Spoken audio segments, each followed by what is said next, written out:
İndi isə Android telefonlarda batarya ömrünü 5 üsulla necə uzada biləcəyimizi göstərəcəm.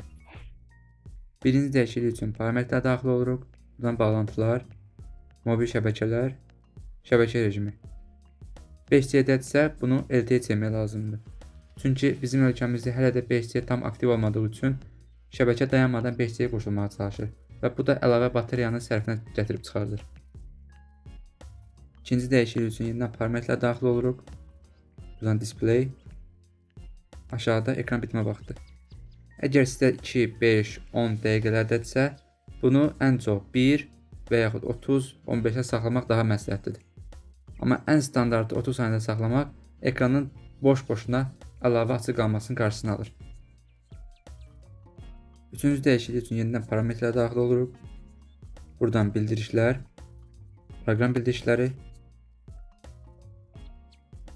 ehtiyacımız olmadığı, hansı ki həmin proqramdan bildirişin gəlməyi bizim üçün vacib deyilsə, onları bağlamaq məsləhətdir. Çünki lazımsız bildirişlər telefonda yığılır qalır və bu da arxa planda işləyir. Bu da bateriyanın lazımsız yerə istifadə olmasına səbəb olur. Dördüncü dəyişiklik üçün yenidən parametrlər, buradan display.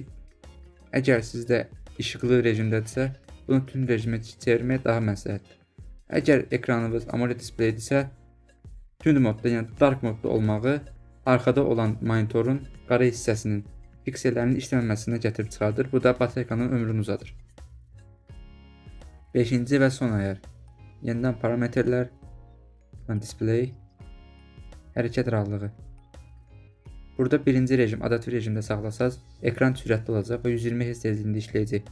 Lakin standart rejimə keçirsəz, ekran sürəti yavaşlayacaq, 60 Hz sürətində işləyəcək və bu da bateriyanın ömrünün daha uzamasını gətirib çıxardır.